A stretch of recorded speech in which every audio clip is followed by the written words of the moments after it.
Canadians are very transactional. It's like, here's your offer, maybe one counter, and that's it, and I'm offended. Where in China, it's like you do the deal, you sign the document, and then you start negotiating. Like,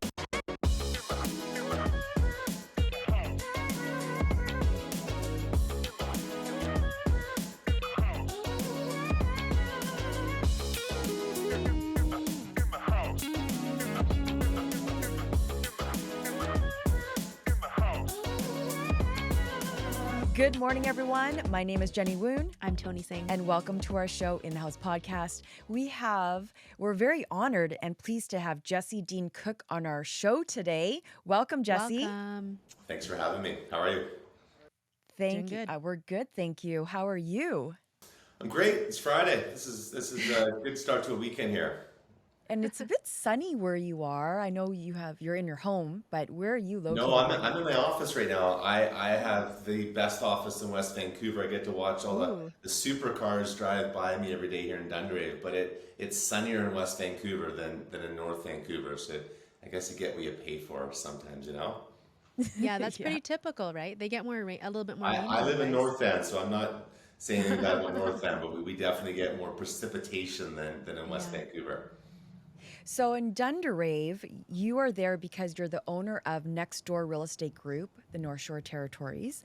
Tell us a little bit about how long you've been in the business and how Next Door Real Estate Group was born.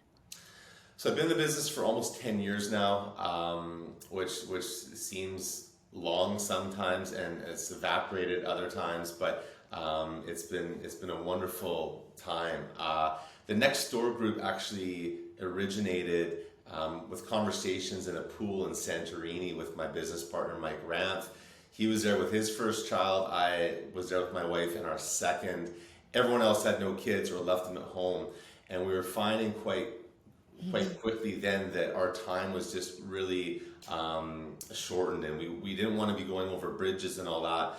So that was kind of how the conversation started, and he invited me to partner with him, whereby Mike would run the Vancouver proper chapter, if you will, and I would never leave the North Shore. So I think it was from a personal standpoint, from a client standpoint, we wanted to just be specialists in our own area, and just for the purposes of time, be around 15 to 20 minutes either way, instead of, for me driving from here to UBC or to Richmond, or basically being a generalist. We've set up a specialist structure here with the Next Door Group. So smart. So you basically drive from Deep Cove all the way to, what's the furthest west? I mean, like Horseshoe Bay, Lions Bay, that's about as far west as I go. I mean, our office is in Dunderave. Again, I live in Lynn Valley, so yeah, you're kind of 5 to 10 minutes. So you know how it works. I mean, you need to be there for a last minute showing or something like that, and we can execute on that, no problem. You guys are an award-winning real estate advisor with Engel & Volkers, and confirm this for me, because I looked you up on REW. You're fluent in Mandarin, Spanish, French, and English. Is this correct? No, it's not correct. Okay. Maybe your team. Maybe you have team members that can support. Yes. I think that's a team broad brush. Okay. I spoke a little bit of Mandarin. I've been to China almost 20 times. So, wow. Which is why I've got a lot of mainland Chinese clients. I understand the culture. I wish I was fluent in Mandarin, and definitely not. I'm fluent in Ganbei and going out and having a good time. But no, that's the team. That's not myself. That's funny. And so then tell us how your team is structured with you and Mike. Yeah, so how it works is basically we run as a umbrella underneath Engel & Volkers, the brokerage, but we run somewhat separately. I mean, we have separate drop boxes and things like that. So if it ever came down to us writing on each other's properties, we could do it. There's a firewall there. But primarily, like, I have my wife as our marketing director here on the North Shore, and then I've got an amazing assistant as well. So we're kind of lean and mean. We had a couple of members before, but we're just, I think at the end of the day, as long as we're all complementary here, then I ran teams globally before getting this business, and less is more sometimes. So same thing with Mike. He's got a few licensed agents on that side.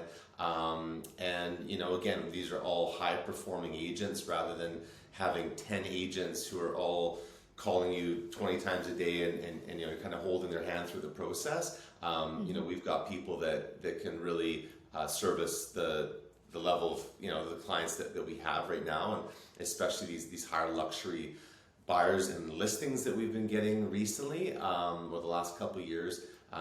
We want people that we can insert them in that situation and show if we're away, and not have some juniors showing up where it's just not a reflection on the brand that we've developed here at the next door. That's really fascinating. I'm curious, what is so you mentioned Mike's on the other side, and then there's you as well. What is your individual sales volume each year? And then how does it work with the team, if you can speak to So that? team-wise, we did about $260 million last year. This year, we'll be close to 200. We do a lot of volume in terms of deals, but not like some teams. I mean, our per deal rate is quite high. I mean, I think this year, myself, I'm around $3.5 million per deal.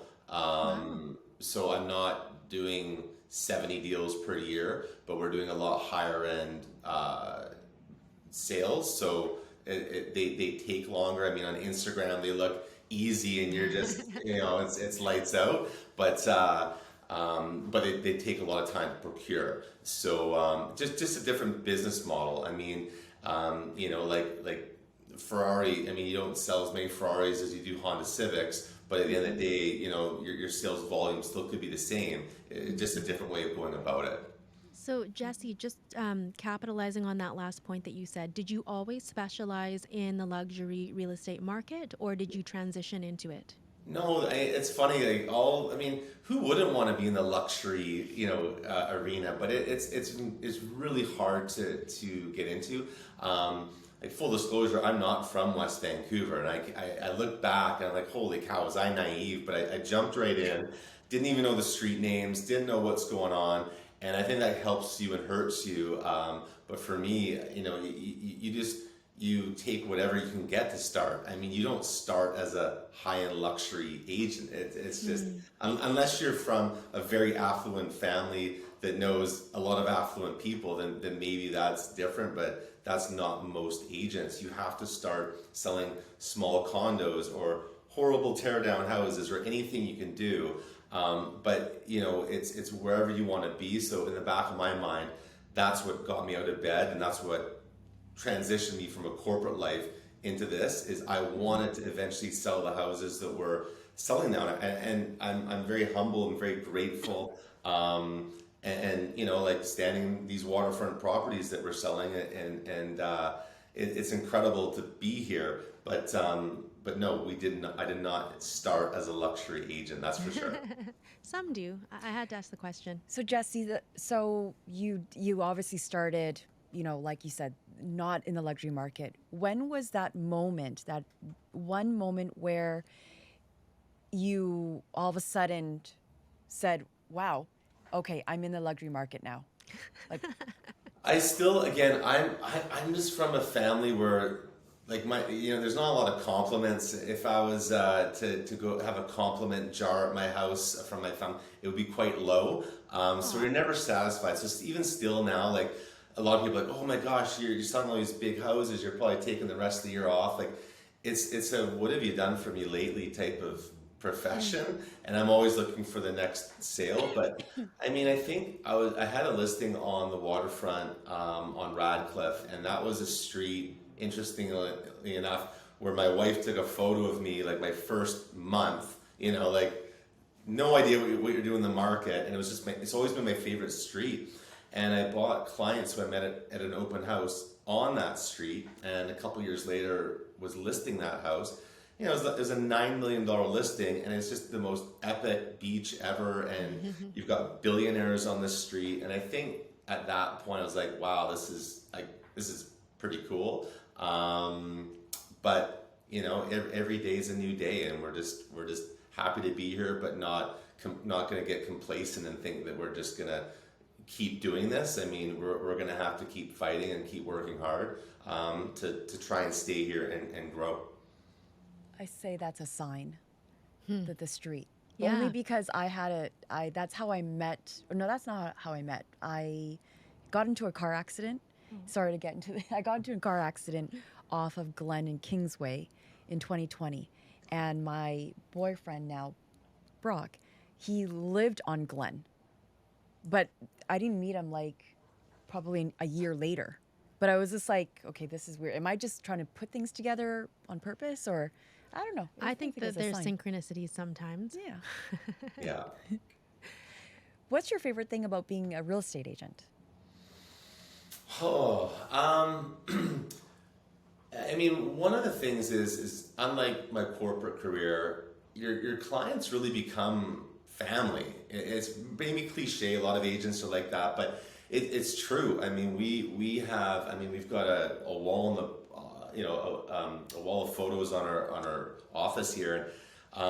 It's so personal and it's so emotional. I mean, it's not a corporate type of job where it's a transactional type of situation. So I think the thing I like best is these people generally want you to come over for dinner and want to be part of the family and connect them with their family and friends. I think it's just meeting people that are generally nice and you'll develop relationships with. So that's the best part of the business. Mm-hmm. It is a really nice part of the business for sure. I'm curious, Jesse, what kind of qualities do you think make a great and effective real estate professional? Yeah, okay. I think hard work. I mean, there's a quality right there. There's no shortcuts. I think you talk to new agents and how do you do this? How do you do that? It's hard work. At the end of the day, it's putting in the time. I think you need to be trustworthy, and that's from a client perspective and also from an agent perspective. Other agents, on the other side of the deal, they need to know that what you're telling them is the truth, because that is really how you create, especially in this market. You need to be able to put deals together, and I think being authentic, being yourself. It's hard to try and be someone different for each client. I mean, at the end of the day, you are who you are. So I think if you're authentic, if you're respectful, if you're trustworthy, and you work your tail off, I think you've got a decent shot of being a successful agent. Awesome. Is that carried over from your corporate world? Like, were those a lot of the same traits? Yeah, I think trustworthy might have not so much. It's such a huge firm. I mean, I love my time there. I was there for a decade. It was just there's so many hands that would touch a project that you just didn't really know what was going to get done and in what time frame.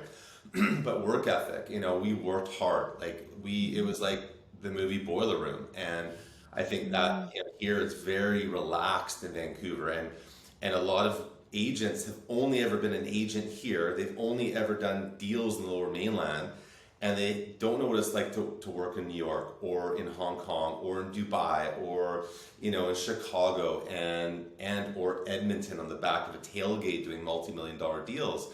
So that definitely has really helped me transition into real estate. But it just always comes down to hard work. You look at musicians, you look at everyone ultimately has worked their butt off, and it's an overnight 10 or 15 year success. Right? So, Amanda has mentioned to us numerous times that you are really good with numbers. Like you're good stats. Actually, did you actually tell us what your title or role was with your company? Yeah, I was a director for sales for the largest testing and certification firm in the world. So people thought I was nuts. Like I've got a lot of good friends who said, "Why would you leave?" I was pretty much straight shot to the CEO. Not saying I would be CEO, but 100,000 people, and but it was a very engineering focused, math focused. Basically, everything in the world has to be tested, so it's a recession-proof business as well. But I just got tired of basically being gone 100% of the time. So I thought I'd do this instead, which was not what most people would have done in my Chosen. position, Yeah. but I'm glad I did it Yes. now.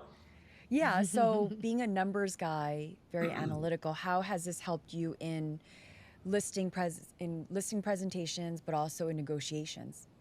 Yeah, I think so. I mean, it's really interesting, this business. Like in corporate, we all kind of talk the same, look the same, act the same. In real estate, as you know, there's a whole different amount of, I mean, there's agents for everyone. Yeah. For me, I seem to gravitate towards analytical people. And in a couple, husband and wife, or husband and husband, wife, wife, generally there's one who's very analytical. And there's always boxes, and I'm analytical. There's always some boxes in your mind that you need to tick. So I'm religious with diving deep into the stats. I'm updating weekly how many sales. So, like for instance, detached sales in West Van and North Van, even East Van, West Side, and it goes back to 1991.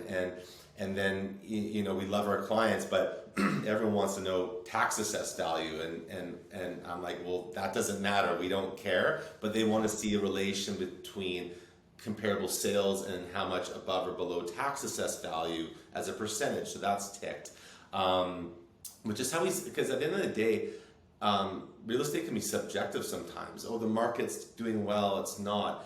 But the numbers don't lie, and no matter what language you speak, the numbers also don't lie. So I had many mainland Chinese clients of mine where their daughter spoke English, and the dad was the decision maker, but I would slice and dice data with spreadsheets, and that would actually get the deal done, right? Yeah. Or actually get a listing at a price that was representative of the product, instead of some random price that another agent has come up with. So at the end of the day, like you need to know your stuff. It takes time to do it. It's not the glamorous part of the job, but it really separates you from someone coming in there in a listing presentation, let's say, who doesn't truly understand what's going on in the market. So I definitely believe in the power of numbers and statistics, especially for that clientele that they want to know the bottom line. And it's a perfect guideline, right, to help them make the perfect decision for them. How do you integrate statistics into your everyday business life? So, I mean, you're a numbers guy. I would imagine that there's a portion in your overall business where you're looking at the numbers for net profitability, all of those kinds of things. But even with clients, like how do you keep your business organized for this? What does it look like? Well, we've got a great assistant now. Like I did all the grunt work to kind of get all these spreadsheets and whatnot, kind of where they are. What we're asking is, give us your spreadsheets. Yes, I know. I have I mean, spreadsheets too. right, and it's many glasses of wine late at night and not watching some random show. It's like it's kind of getting in there and doing it. It's easy to maintain once you get there, but I think like for our team as well and for our clients, the spreadsheet that I keep, like, it's like my Bible, if you will. It's the monthly sales, and for instance, like North Vancouver, West Vancouver detached this year will be the lowest number of sales ever, right? Back to 91. East Vancouver has had 4 of the lowest detached monthly months ever in a row, and this month will be the 5th. So we don't have a crystal ball, we know that, but we can kind of see a little bit further ahead than maybe some others, just on what the numbers are telling us, because what our board gives us is month over month or year over year, and that doesn't really tell you much, and it's not like I am dealing with clients in West Vancouver and North Vancouver. I don't care what the stats are in the Valley. I don't care what the stats are across Canada. So we're really looking at a micro level.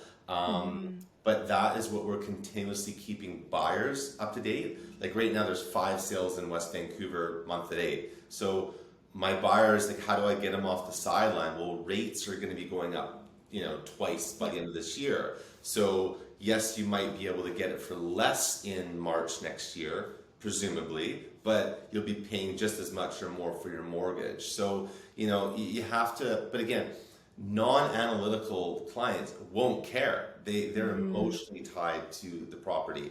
And so for me, it's a balancing act between the two people generally. But again, most of my clients are thinking like myself.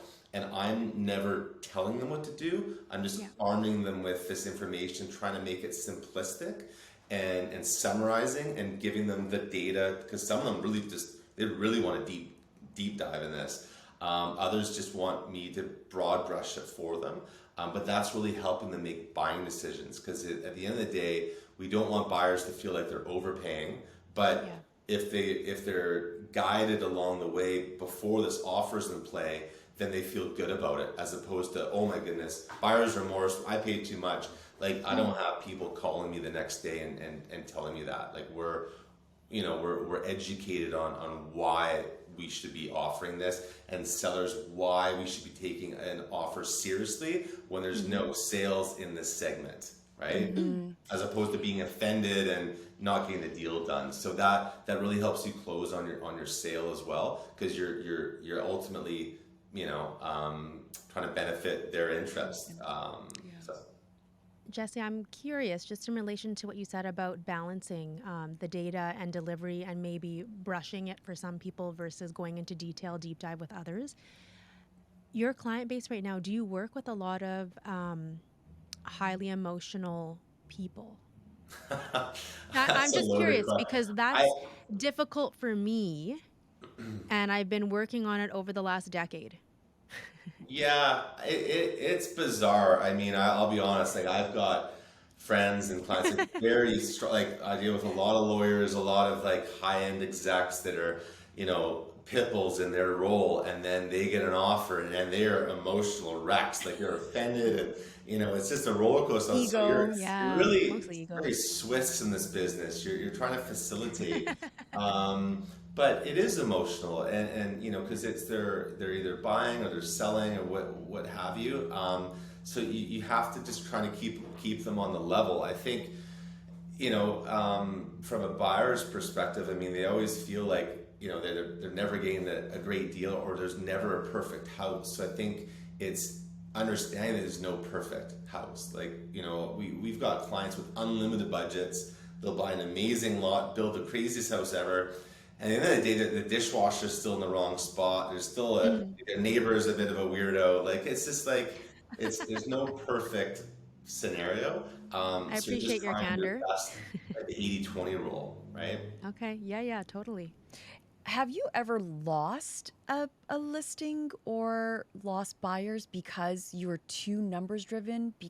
Maybe they thought you're not getting them, you're not connecting with them on a more of an emotional level, and they see you as more of a too much about commission, maybe not about commission, but it's too transactional for them. I don't know the answer to that, to be quite honest. I mean, I've definitely lost out on listings. I'm not going to say I'm batting 100% on that, but I think the majority of our business is referral based. Like, I don't have a lot of online activity, and when I do, it's a really low hit rate for us. So predominantly there are people who have done business with myself or my team, had a good experience, and told them about someone else, and just how we are. So I mean, I don't know. I think to not work with me because I'm too analytical, I mean, that could happen. I'm not going to say it wouldn't, but for me, then, if someone's so highly emotional where they won't work with me because I'm too analytical, it's just not a fit then as well. Like, I'm at a point in my career where I say no to certain listings, I say no to certain buyers, because it's just, I'm time poor. Like, I have all the time in the world for the clients that are in my in my crosshairs right now, but I don't have time for an emotional person who's going to take 5 years to buy. Because they can't make a decision, right? For sure. I mean, they're probably matched with someone else that's also highly emotional naturally, right? Yeah, and I always, we all have our old cliches, but I've got my push card in my back pocket, and most of my testimonials, I'm never pressuring you. I'm just arming you with information. It is your decision at the end of the day. But I will have a push card for a client. It might be weeks or months down the road, and then I will use it, and they know it's coming eventually. And I've only had to use it, handfuls of times, but people need that too, because they need that assurance. But we've seen everything, we know, this is it for you, and there's that level of trust in terms of your characteristic. They trust you. But that takes time. But there are some people, I'm sure most of us have had, that will just never buy, and it's challenging, when you're spread so thin that you can't have a lot of those people on your roster. Yeah, no, I think we both get that. Yeah. What's the most exciting thing happening in your market right now on the North Shore? Right now, Yeah. oh, not tons. I mean, there's not a lot of sales right now. I can't lie. I'm the worst liar on the planet. I mean, it's definitely slowed down. I remain in my own bubble, and there are definitely opportunities for buyers right now to take their time and do some due diligence and negotiate and things like that. There's certainly some, I guess what's exciting for me is I like to make deals. For me to put in a sign, wait 7 days and get 10 offers, like anyone can do that. That's not value add. For me, it's finding out right now for my buyers who've been patiently waiting on the sidelines, what sellers are actually truly motivated to sell, right? Like, Yeah. are they getting divorced? Are they relocating? Are they getting squeezed by their variable rate because their interest payment doesn't even suffice? Like, where is that right now? And that's the exciting part, but it's primarily for end users who are going to be living for 5, 10, 15 years. Not a lot exciting for investors right now. Like, just hang tight a little bit. So for me, primary end users, there's some excitement, but investors, I think I'd be on the sidelines a little while. Well, just in relation to what you said, and that makes sense, we're saying the same things to our clients. Our investors are waiting, but families still need somewhere to live. Yeah. So if you were working with your ideal clients that were looking to purchase on the North Shore, what are your top 2 neighborhoods that you think would be great for families? Well, yeah, I mean that's an interesting. I'd say both of them probably be in North Vancouver. I think Lynn Valley, where I live, and that's not just because I'm living there. it's really blossomed, and anywhere around Edgemont. I think right now you want to be buying like a B plus, A minus, A plus type location. You don't want to be getting a good deal in a bad area on a bad street near a highway, something like that. So yeah, we'd be focused on somewhere that might still have a little bit of a dip, but will come out of it higher than those secondary and tertiary areas. For sure. Have you seen yourself pivoting in terms of the number of times you would contact clients, the number of times you would reach out to them, just as a high, like not pressuring them or anything, just to make sure that you are, as an advisor, just available to them compared to again, it 2021? comes back to my spreadsheet. So we use a very robust CRM called Monday, and that's my daily kind of look at it. I've got my A, B, C's, and yeah, you don't want to be like from a buyer perspective. You just want to make sure that you're supplying them with information and you're top of mind right now. And sellers, you're maybe preparing them for the spring. I don't think a lot of people are looking to sell here. I mean, as of tomorrow, it's going to rain for a long time, and most people, especially in West Vancouver, aren't going to list in November. So we're preparing our sellers, but yeah, I think the two of you would be the same. You want to be top of mind. You don't want to be seen as salesy. Like you're just reaching out and giving them some information or seeing how they're doing. Like, we can do that again. Like, let's go for dinner or coffee, or like go see a Canucks game or something like that. So, because ultimately what has really helped our whole team, both sides, is the referrals from our own client base. They are our sales force. Like, we don't spend tons of money on marketing because we haven't seen that really come to fruition. Whereas our clients, the phone keeps ringing because of them. Do you give a referral gift to the referrer? Oh yeah, absolutely. Yeah, we're Mind overly sharing, generous. It's almost people like, oh, you spend that much money, but like, why not? I mean, you see what they're saying. So you know, we call them our cheerleaders. Like we have some clients who they will rip around a whole, you know, dining room and just tell everyone about you. Like why wouldn't you send them things? It's just it helps everyone. So yeah, we were very generous. Do you mind sharing what you would give? I think it's we try and be personal. You know, like we're not just like we've got two things and we just send them like wine all the time. Like we might send them spa packages. We might send them, you know, I mean, restaurant. Like you give them reasons to go out. But yeah, we make it personal for that individual. Mm-hmm. I'm curious what your top tip would be for sellers right now, specific to your marketplace. The top tip. I mean, patience, probably. Um, It's good. It's good. right? It's wild though, like to think, you know, February, what market we were in, and then you know spring. So that's not. I mean, I've never seen. I've been here for 10 years. Excuse me. But it wasn't. We're not too far removed from their neighbor down the street having like 100 cars on the weekend and all these, you know, appointments and 10 offers, and they're like, I can't even get a showing, let alone an offer. So patience would be the one thing I'd be stressing right now for sellers. Good advice. I can just see some of the reactions after you say that. Yeah. How are you and your brand positioned in comparison to your competitors on the North Shore? Yeah, and I say that with the utmost respect. We've got a lot of great agents and brokerages on the North Shore.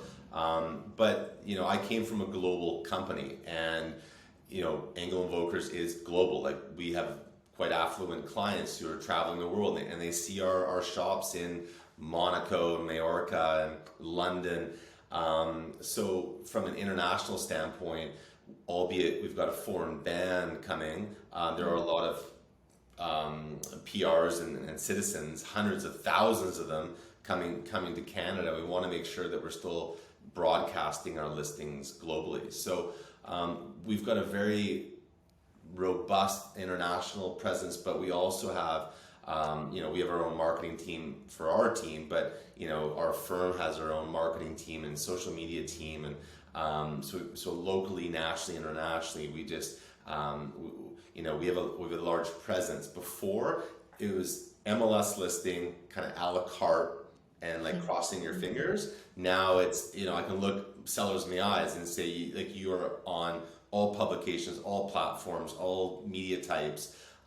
So from, you know, A to Z, or A to Z, if you will, you know, we know that we can like presence is not going to be the problem here, right? So that's why I think we're still a newish brand here. I think we're about six years old. It's kind of there's about 30 people that came from Sotheby's and created, you know, the Angle Vokers, and none of them have left. So that to me also spoke volumes of this firm, where you didn't have people jumping ship afterwards. Like this brand's here to stay.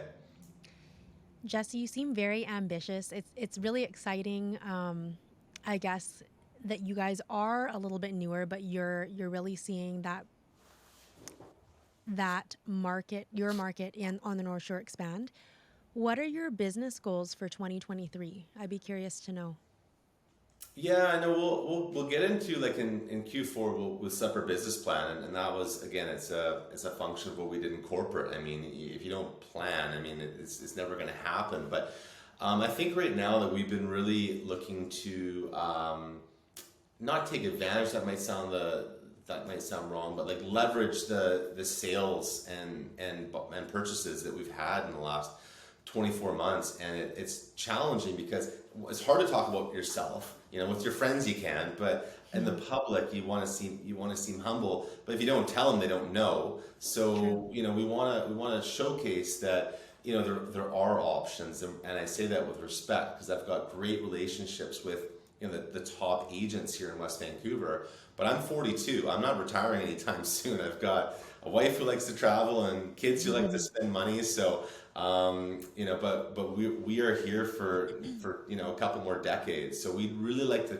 kind of cement ourselves in 2023 as you know, this next decade is someone that people can lean on here on the North Shore for those higher luxury and properties, both on and off the waterfront.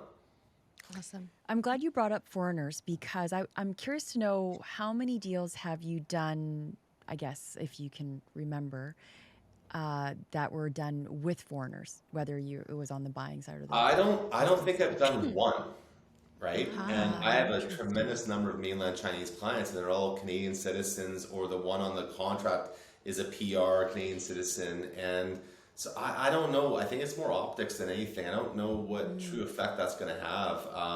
It's certainly a negative effect. I've got a lot of Chinese friends, and they're not super happy that there's a ban. But it is what it is. I don't really think, like, potentially, like markets like Whistler that might have some offshore clients who want to buy sight unseen, but most of the people here, or at least are working towards their PR, which, so there's a lot of loopholes too. If you actually read the fine print of some of these wonderful things the government's doing, there's going to be loopholes to that as well. And second part to my question is you know a bit of Mandarin, right? I used to know more. I used to be there a lot more. Yeah. And you have some Asian friends, Chinese friends, Yeah. that I'm sure have turned into clients.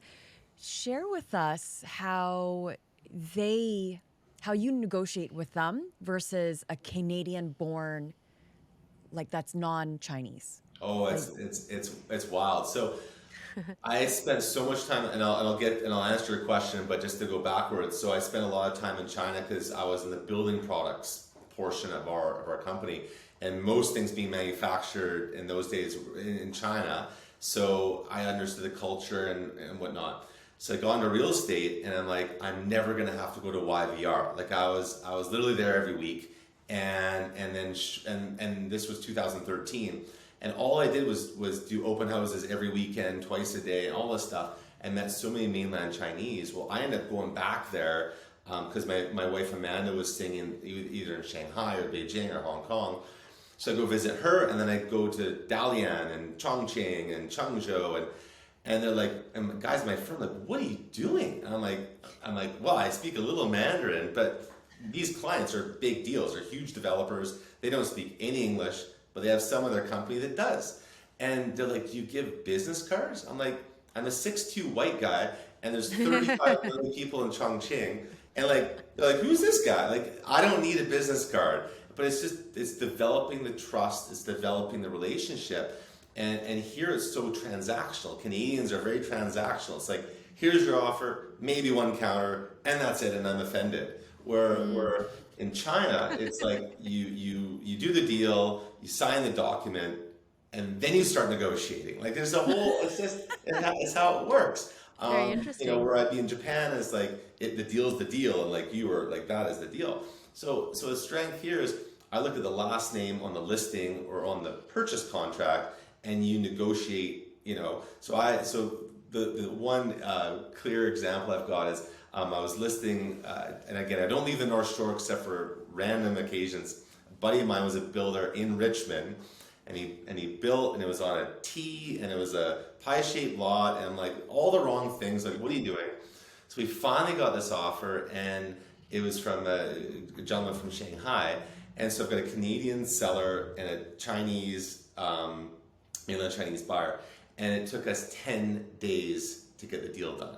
And my guys were losing their mind because it was taking so long right? It was just like death by a million paper cuts. But I just said, culturally, who cares? Let's get them to the finish line. So yeah, you have to understand culturally where these people are at, and so I think that's been a strength as well, is just having done deals in many different continents. You understand before you get to the negotiation kind of where you need to start in order to finish. So, anyways, long answer, but that's a good story, though. Thank you for sharing it. But sounds like they already have patience built in Yeah. into their negotiation. absolutely, yeah. That was perfect, Jesse. We normally end our episodes with a quick 5 rapid fire question. Do you have a couple minutes to do that? Absolutely. Okay, awesome. First question, what advice would you give your younger self who just started in the business? Oh man, I would say I probably would join a team. To be honest with you, Interesting. Okay. yeah, going solo worked, but barely. Like I gave myself 2 years, and it just squeaked through. So yeah, join a team, get some experience, and then go on your own when you're ready. And did you already meet Amanda before you started? You did, right? Because you were Oh already in the yeah, comfort yeah. zone. We've been together almost 20 years. She wouldn't leave me Wow. alone. She kept asking me out, and I was like, no, no, I like being single. And she just kept Well, phoning me We're all the gonna ask time. And her. your wife yeah. is amazing though, so I Yeah. understand what drew you to her. What has having two daughters, Bella and Pippa, how have they changed your life? Well, our house is less clean because of them. For No, sure. really they've yeah, it's been wonderful. They've it allows me to try and slow down and work a bit less, be present more, and be patient. What occupation would you have if you were not a real estate agent? Oh man, that's a good one. One that I actually would have or would want to have. Whatever speaks more to you. Um, I don't know. I'd probably be like either a power washer, a professional power washer, Okay. because that would just satisfy my OCD level and just have that perfect. Or like a professional athlete is something who wouldn't want to be a pro athlete. Jesse, In what sport? Probably hockey. okay, maybe you could start your own power washing business on the side. I mean, some of those homes that are going to market, they need to look tip top before you Exactly, I'd market. love to. Something there's probably once every year where I want to be a professional power washer. Besides your wife, because we know you're going to say Amanda, who has played the biggest influence in your real estate business? Um, Probably there's a gentleman here who's pretty well known. His name's Eric Christensen. He is probably one of the biggest, if not the biggest, agents here in West Vancouver. But just how he carries himself, no one has a bad word to say about him. His work ethic, his family life, his kids. If there's anyone to emulate, I think it's him. And I got to work alongside him a lot, kind of growing up in the business. So yeah, he's definitely been someone who really has helped me get to where I'm at today. Awesome. Last question, where can our listeners find you? You can find me at Jesse Dean Cook on Instagram, and Amanda will be there to help her. The nextdoor.ca is our website, and all my contact information is there. Perfect. Well, thank you, Jesse. This has been some really good insights on how you do your business.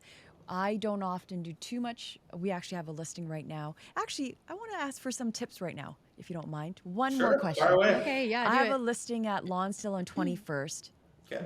Don't know why it hasn't sold. It's 2 bedrooms, 1 bathroom. I feel like we've priced it really, really well. What are some tips you can give me to bring more people to the open house? Well, I mean, I think it's all about the area, though, I think, as well, right? I think so much of the focus on the marketing and whatnot is just on the unit or on the house. But I think a lot of people are moving to that area. They don't understand that there's a new recreation center. They don't understand that there's Browns a few blocks away or Loblaws. Maybe it's kind of the amenities that are around that unit to bring them to the unit, and then once you get them in the door, selling them on the unit. So I think that that's what we're trying to do right now. A lot more is kind of like kind of cinematic videos about the area around the house or the condos, and then as a driver to get them inside. Okay, Yeah, so that's sell good advice. lifestyle first. 100%. Yeah. Okay, thanks for the tip. There we go. You're a star, Jesse. Thank you for joining us today. You guys are too nice. Thanks for having me. It's been great. Awesome. Thank Thanks. you.